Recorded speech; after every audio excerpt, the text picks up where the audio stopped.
fizer o curso de Foundation, esse é o primeiro módulo que vai surgir, a estratégia de serviço. A primeira pergunta que todo mundo me faz é: Bruno, por que raios eu tenho que entender de estratégia de serviço? O meu trabalho é a operação, eu não estou nas cabeças pensando.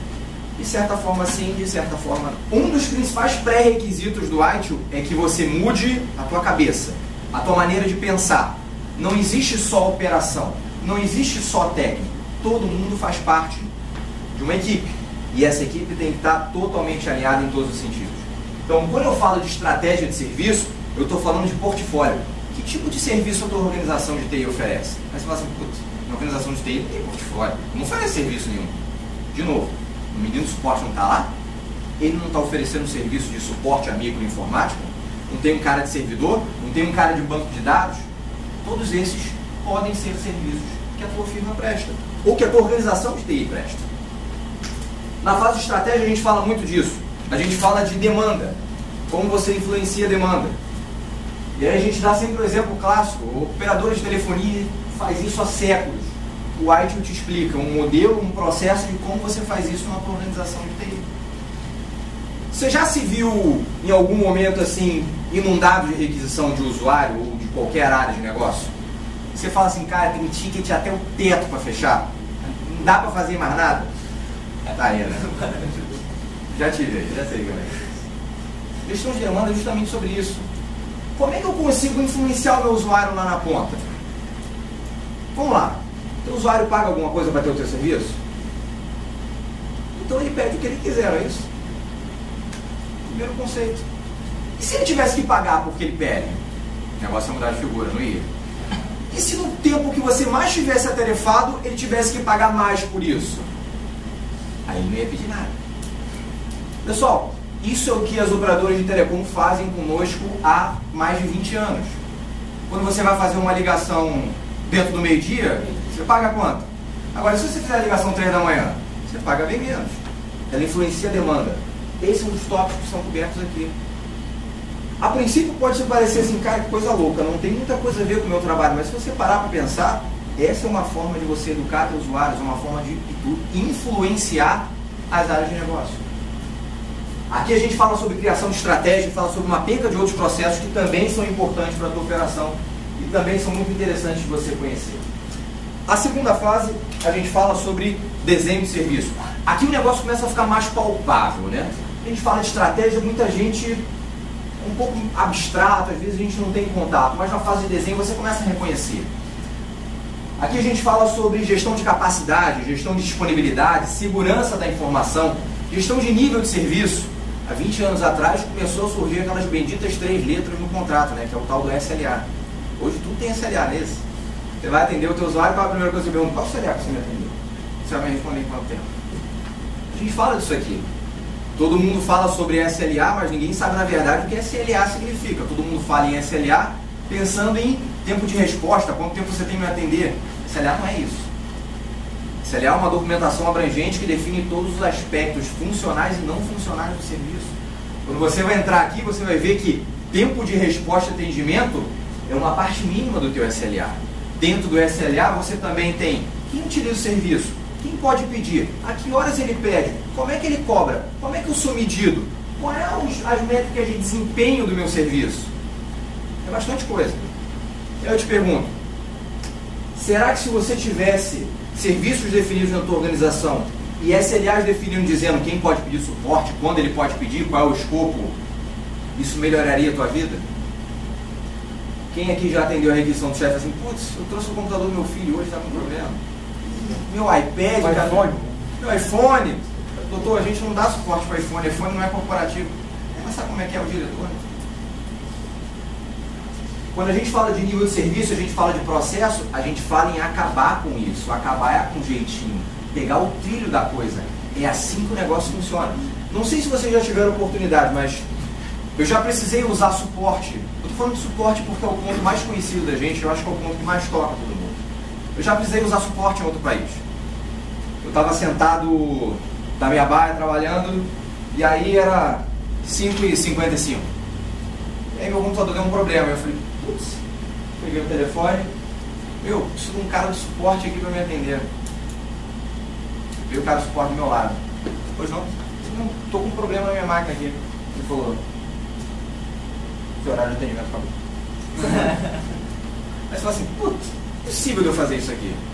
Então, quando você começar a abraçar os processos e fomentar essa iniciativa na tua empresa, o teu gerente funcional, de negócio, as áreas de negócio, a diretoria, vai ter que bater no peito e falar assim, isso aí tá certo, vamos nos ajudar.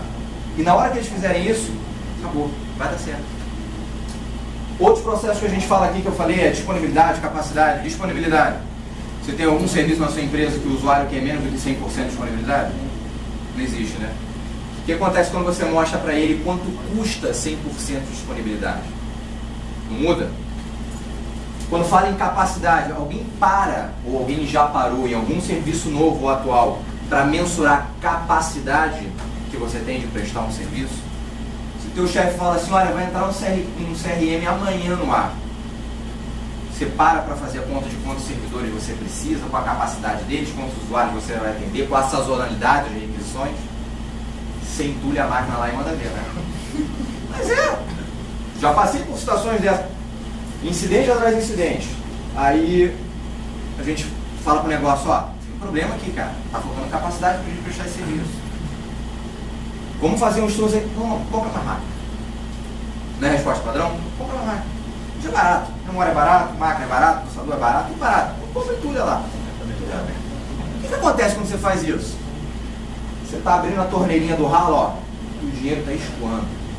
Capacidade ociosa é dinheiro jogado fora, é dinheiro que você poderia estar investindo em outros lugares, em outros projetos, você está jogando no lixo. A gente fala disso aqui. Segurança da informação é outro ponto extremamente importante. Então, todos esses processos são abordados na fase de desenho de serviço. Então, repara, você saiu da estratégia, concebeu um serviço, concebeu uma demanda, você começou a desenhar essa demanda. E você está desenhando papel, documentação, você está falando sobre qual nível de capacidade você precisa, qual a disponibilidade que o negócio precisa. A gente abrange, o terceiro livro que a gente vai falar é sobre transição de serviço. Transição é outro ponto chave nas operações. Como é que você transita alguma coisa de ambiente de teste e homologação sem causar indisponibilidade para o ambiente de produção? Isso está aqui descrito no processo de mudança. Gestão de liberação, gestão de teste e validação de serviço, tudo está aqui. Teste e validação são pontos que dificilmente são encontrados na empresa. Geralmente você tem um servidorzinho que você faz teste de homologação, tem uma área para você fazer isso. Aqui a gente mostra e explica qual o benefício de você investir numa área e numa estrutura de teste e homologação. A gente fala no processo de mudança, o que você tem que fazer para você transitar os serviços de teste para operação de maneira tranquila, sem causar incêndio, sem causar indisponibilidade. Então, fase de transição igualmente importante como todas as outras. Aqui a gente fala sobre como transitar serviços de um ambiente para o outro. A quarta fase é a fase de operação de serviço. O quarto livro é operação. Essa é a fase que a gente mais se identifica, porque são os processos que a gente lida no dia a dia. Gestão de incidente, gestão de problemas, gestão de evento, por aí vai. Eu faço a pergunta novamente. Quando você tem um break lá na tua estrutura, você tem uma indisponibilidade, aquilo para você é um incidente ou um problema? Você sabe diferenciar o que é um e o que é outro? Você sabe qual é a vantagem de você ter o rapaz da informática consertando e apagando os incêndios e você ter uma outra equipe? Ou outros agentes trabalhando na resolução de problemas? É isso que a gente fala aqui. Incidente é causa pontual, é alguma coisa que causa indisponibilidade ou degradação do serviço, mas é imediata, você não sabe o que está causando. E para o incidente, para o processo de gestão de incidente, também não interessa. O que você quer é apagar o incêndio. Então, quando o cara fala assim, meu amigo, rebuta a máquina, e o usuário fala assim, putz, de novo, cara, eu quero botar você para serviço de novo, o teu negócio é trabalhar, eu vou voltar com você mais rápido. Isso é uma solução válida, isso é 100% válido. Agora, se o cara está tendo o mesmo problema durante semanas ou meses, vale a pena você engajar a gestão de problemas. Então alguém vai ter um olhar diferente, não para apagar incêndio, mas para entender o que está acontecendo, trabalhar no diagnóstico, numa solução que seja definitiva e aí erradicar aquele problema da tua estrutura. São dois processos completamente diferentes e ainda assim tem muita confusão entre eles. Gestão de evento é a mesma coisa, extremamente importante. Quem tem System Center ou qualquer variante desse nas empresas? Alguém trabalha com alguma ferramenta dessa? Não. Nenhuma ferramenta de gestão de evento? Você não tem nenhum tipo de monitor na tua empresa? Monitoramento de servidor, up-down, nada disso? Por aí, é isso aí mesmo. Fala pra mim, quantos eventos o Najos loga por dia para você?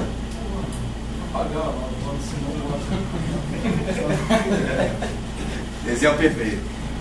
Meu amigo, quando a gente fala de gestão de evento, a gente está falando sobre isso. Como é que eu faço uma monitoração eficaz? Não para eu ter 5 milhões de eventos todos os dias, mas para eu ter 10 que sejam relevantes para mim, para que eu realmente olhe, preste atenção, para que me digam alguma coisa.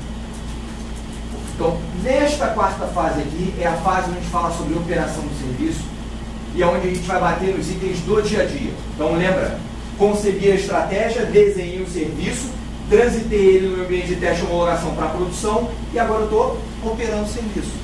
Bruno, o que é a quinta fase? É a fase de melhoria contínua. Você tem um livro só para ela. Aqui a gente explora 4 processos, que são processos, na verdade, de qualidade. Eu falo para você o seguinte, você percorreu todo o caminho, mas não acaba por aí. Você tem que achar uma maneira de melhorar a cada ciclo, de melhorar cada vez mais. Não só os teus serviços, mas os processos que estão permeando os serviços. Como é que eu me torno melhor no meu processo de gestão de incidentes todos os dias? Como é que eu me torno melhor no desenho do serviço, na estratégia? É isso que a gente vai cobrir na fase de melhoria contínua. Bruno, dá para eleger o que é mais importante? Não, não dá para eleger. Todas as fases são importantes. Todos os processos que a gente vai comentar são igualmente importantes. Bruno, dá para implementar uma coisa de cada vez? Dá. E é razoável que se faça isso. No entanto, a implementação faseada, apesar de ser razoável e até recomendada, ela tem um drawback só, um ponto negativo. Você só consegue realizar 100% do valor do que você está fazendo aqui quando você tem todos os processos, ou pelo menos boa parte dos processos implementados. Bruno, peraí. Você tem 32 anos que o modelo está no ar, né? Milhões de empresas usam o modelo no mundo inteiro. Você está falando que ninguém implementou isso de cabo a rabo? Então eu nunca vou realizar o benefício? Mais ou menos. O que acontece aqui é o seguinte, todos os processos são intrincados. Lembra que eu falei de gestão de incidentes? O que acontece com a gestão de eventos? A gestão de eventos está ligada diretamente à gestão de incidentes. Quando um servidor cai, registra um evento. Para onde vai esse evento? Para a ferramenta de gestão de incidentes, gerenciamento de tickets. Ela abre o ticket para o profissional ir lá resolver. Uma vez que ele resolve, ele pode fazer o quê? Opa, isso aqui é um problema, na verdade, tem um diagnóstico por trás disso. Eu preciso fazer o quê? Uma mudança para alterar isso no ambiente. Ele liga com o processo de mudança. Para você fazer a mudança e colocar em produção, você precisa do processo de liberação. Está entendendo como as coisas são intrincadas? Quando eu falo de desenho, é a mesma coisa. Você vai desenhar um serviço sobre o aspecto de disponibilidade, depois sobre o aspecto de capacidade, depois você vai fazer o SLA desse serviço, que está dentro de gerenciamento de nível de serviço. Opa, mas o serviço também tem aspecto de segurança, então o processo também tem que ser considerado. Ele sai da fase de desenho e entra em transição, entra no processo de avaliação, teste, processo de mudança, processo de liberação. Ele sai daqui e entra aqui. Está percebendo? Todos os processos são intrincados. Todos os processos produzem saídas que são consumidas como entradas em outros processos. Então, dá para implementar um processo de vez? Dá. Vou começar com um processo de incidente, legal. Mas em algum momento você vai sentir a necessidade de ter um processo de gestão de problemas. Para resolver as coisas, em algum momento você vai sentir necessidade de ter processo de gestão de mudança. Então, para você realizar 100% do benefício que o modelo vai trazer para você, e é muito, você precisa ter uma gama de processos a implementar. De qualquer maneira, para toda implementação, a gente recomenda sempre devagar e sempre. Dê pequenos passos em direção ao teu objetivo. Pessoal,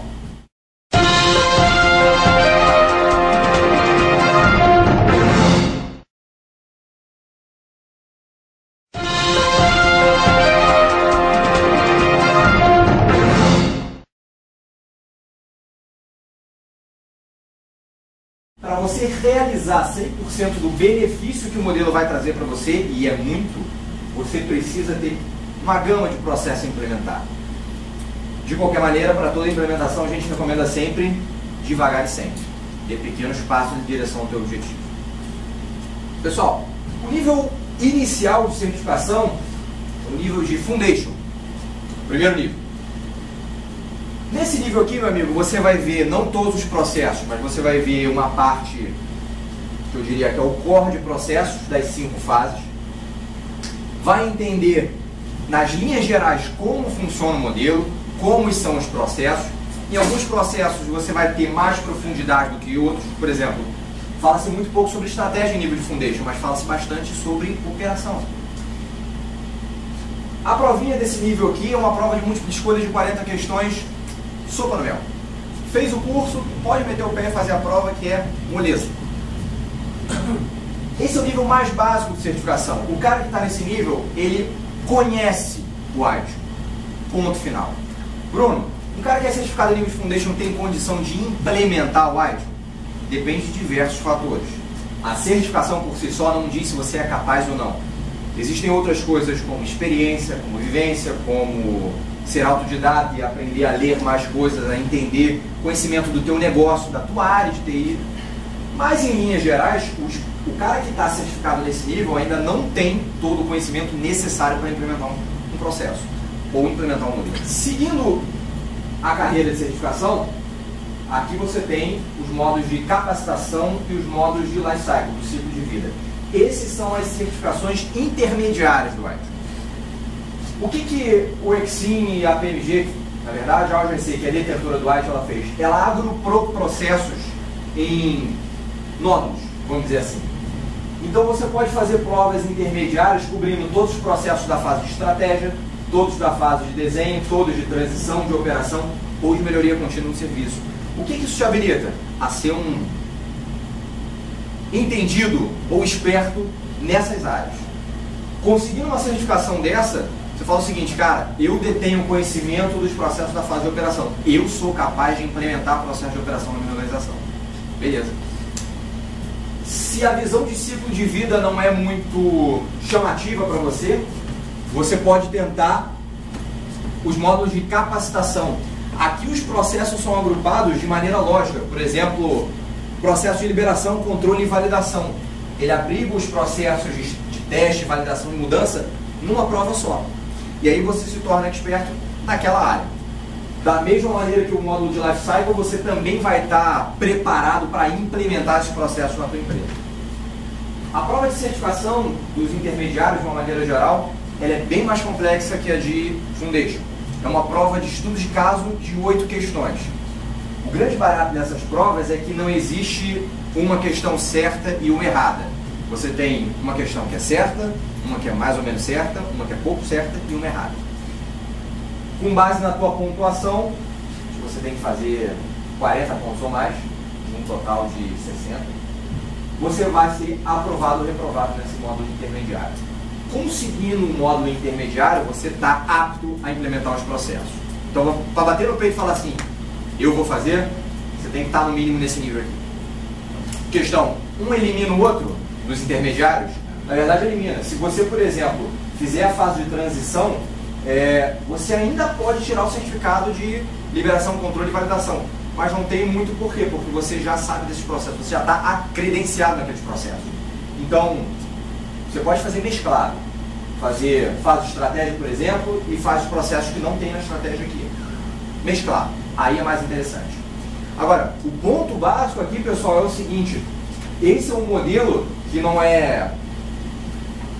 ele não exclui uma certificação da outra. Na verdade, ele é complementar. Você fez o Foundation, você está habilitado a fazer intermediário.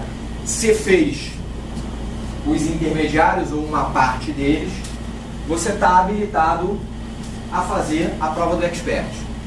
Essa prova é bem mais chata. No início, essa prova era uma prova múltipla escolha de 100 questões. Muito cansativa. Hoje ela é uma prova múltipla escolha de 40 questões, seguindo o mesmo formatinho das provas do intermediário. Com a diferença que aqui ele cobre todos os 26 processos e 4 funções descritas nos 5 livros. Ou seja, ele pega tudo. Nessa fase aqui, você é o cara do ITIL. Você detém todo o conhecimento para implementar processo, para dar guidance na tua empresa. Ou seja, você detém todo o conhecimento necessário para fazer uma implementação. O Flávio estava comentando anteriormente que existem cerca de 500 profissionais certificados no Brasil. Para você ver, imagina um contingente de profissionais de TI do Brasil. Milhões. Tem 500 certificados. Pô, Bruno, conseguir um certificado de expert desse é a garantia de emprego certo? Olha, eu não boto minha mão no fogo, mas assim, 99,99% de chance. Se você tem um certificado de expert e você não está conseguindo emprego, ou você veio de Marte, ou tem alguma coisa que eu não sei o que está acontecendo. O nível expert é bacana porque é o seguinte, dentro de uma empresa, se vocês já pararam para ler classificados hoje, entra no site da Cato, qualquer vaga que você pegar para TI, o que ele pede? Certificado de Foundation. Meu amigo, você vai operar a máquina de café, o cara que você tem certificado de Foundation. Não, sabe por quê? Porque lá em cima tem uma estratégia definida. O processo está surgindo lá em cima, ele está descendo. Se o cara que está lá embaixo não sabe o que é processo, não entende o alinhamento entre o negócio e a TI, se ele não sabe qual é a estratégia da empresa, por que ela está fazendo aquilo ali, ele vai cumprir o processo? Acho que não. Então, por que a certificação de Foundation hoje é tão requerida? Meu amigo, a estratégia está começando lá em cima. Na última pesquisa da Gartner, não trouxe esse número para mostrar, mas se não me engano, a última pesquisa da Gartner tinha 200 e poucos milhões de empresas no mundo que já tinham adotado o ITIL e uma outra penca que ia adotar nos próximos 10 anos. E aí eu te pergunto, você vai estar fora dessa onda? Lógico que não, você tem que estar dentro. Nesse nível de Foundation, você ganha 2 pontos. Para você chegar aqui no Expert, você tem que somar 17 pontos. Cada nível desse aqui vale 3 pontos e cada nível desse aqui vale 5 pontos. Então, não dá para sair do Foundation direto para o Expert, como acontecia nas versões anteriores. Então você tem que passar pelos intermediários, você tem que fazer os módulos intermediários. Eles bolaram um nível de certificação acima disso, que é o Master. Hoje, no Brasil, tem 2 caras certificados em Master. Detalhe, os 2 caras são da entidade certificadora. Ou seja, na prática, não tem ninguém Master no Brasil. E tem muito pouco no mundo inteiro. A certificação Master foi lançada no ano passado, começou no final de 2010 e em 2011. É uma certificação que não tem prova, ela é feita na base de análise de currículo e uma série de entrevistas. Você tem que primeiro mandar o teu currículo para eles, é lógico que você precisa ser expert, não preciso nem falar. Depois disso eles pedem os projetos que você trabalhou de implementação ou que você atuou como agente em algum dos processos. E depois você é chamado para uma série de entrevistas com diversos líderes das bancas examinadoras. Eles vão perguntar para você coisas relativas ao processo, soluções que você deu e tudo mais. Repara, o grande barato dessa certificação é que além de você ter que saber o modelo, é óbvio que você tem que saber, não vai contar muito a decoreba da coisa. Porque eu sou certificado, mas eu falo. Prova é decorar. Você tem que estar preparado para tirar a certificação. Ponto final. Bruno, isso aqui eu posso fazer sem curso? Pode, se você for autodidata e conseguir se virar, você pode fazer sem curso. Com curso é muito mais fácil porque a gente já dá os bisus. Essas provas eu posso fazer por? Não. Você tem que fazer o curso para tirar a certificação, a mesma coisa que o Expert. Bruno, qual é a preparação? Tem que ser um cara com 50 anos de experiência? Tá boa? Não precisa. Se você for um cara atencioso e você estudar, você vai fazer o curso, você vai ter atenção nos pontos que a gente vai falar para você ter atenção, você vai tirar a certificação. Prova você tem que estar preparado, doutrinado, você tem que estar adestrado a fazer prova de certificação. Todas elas, não só de arte não, todas elas. Tem alguém que discorda disso aqui, por favor, levanta a mão. Cara, é múltipla escolha, ele vai perguntar uma coisa que você entende ou não. Você vai ter que lembrar do conceito, é isso. Aqui em cima é um pouco diferente, por quê? Ele vai perguntar das suas experiências, que solução você deu para os problemas que você enfrentou. Isso não está no livro. Isso não está em nenhum lugar. Isso é da tua cabeça. Isso é o teu dia a dia, a tua vivência. E aí que a coisa muda de figura. Então, muito bacana. Bruno, dá para chegar, falando de maneira real, dá para chegar lá em cima? 100% de chance. Eu acompanho alguns sites na internet, não só de oferta de emprego, mas o ZDNet, a TechNet, o Careers.com, alguns sites voltados para a área de tecnologia. Falam sobre carreira, tendências e tudo mais. Eu desafio qualquer um de vocês a entrar num site desses e não achar nada sobre IT. eu procurei tópicos de quais são as certificações mais quentes de 2013. ITIL Foundation aparece lá. A gente está dando curso de ITIL faz o quê? 50 anos. Há 50 anos ela aparece na lista. Não vai sair. ITIL Expert também aparece na lista, mas é uma certificação um pouco mais complexa de tirar. Mas também é quente para 2013 e vai ser quente para o resto da vida. Você sabe por que isso vai ser quente para o resto da vida? Vai ser voga para o resto da vida?